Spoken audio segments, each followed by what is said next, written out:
Well, hello there. Are you still trying to wake up? You have been asleep for a long time, so it's to be expected.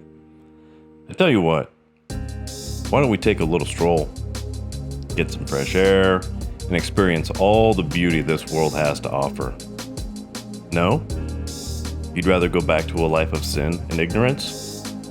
Oh no, I can't let that happen. Not on my watch. Now, get your shoes, splash some water on your face, and let's go. I've been meaning to have this conversation with you for a while now. I think you're ready. We need to talk about God's Fifth Commandment.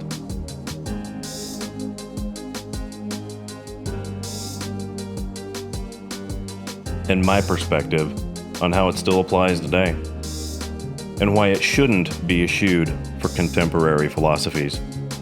Imho, God's Fifth Commandment has just as much, if not more, relevance today as it did when God gave it. Your father, your mother, they created you. Ignited by God, there was no scientific process to supplant either party. One man, one woman. That's a fact. Debate me on it if you want, but you'll lose. There was a time when your existence, once created, was all but guaranteed. Today, American society, in particular, has created tolerances, and those tolerances do not guarantee your existence. Your father, your mother, one or both, they chose to have you, planned or not. They are the pathway to God, if they themselves are obedient to God. If not, there's a good likelihood they've led you astray, or allowed you to stray. Stop. Ask yourself, is this the case?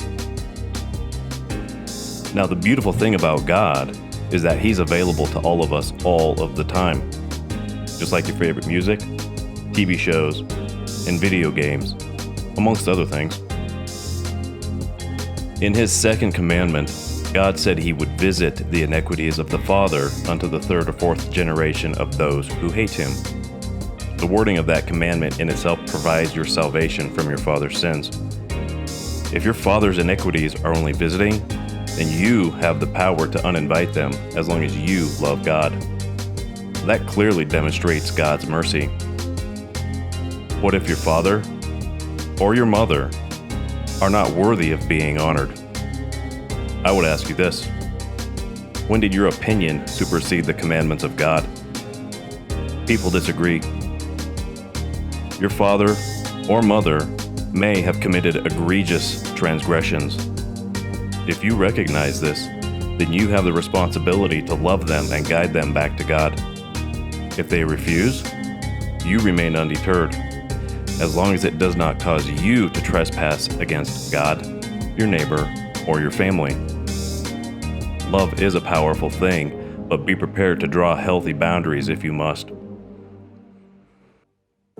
Now, for those of you who have sequestered your father or mother to a quote-unquote home under another's care, if it's their wish, so be it. If not, I would ask you this: why are they not with you under your care? Are they a burden? Are they gross? I bet wiping your butt for years was pretty gross too, but they did it. You do it for your children, why not your parents?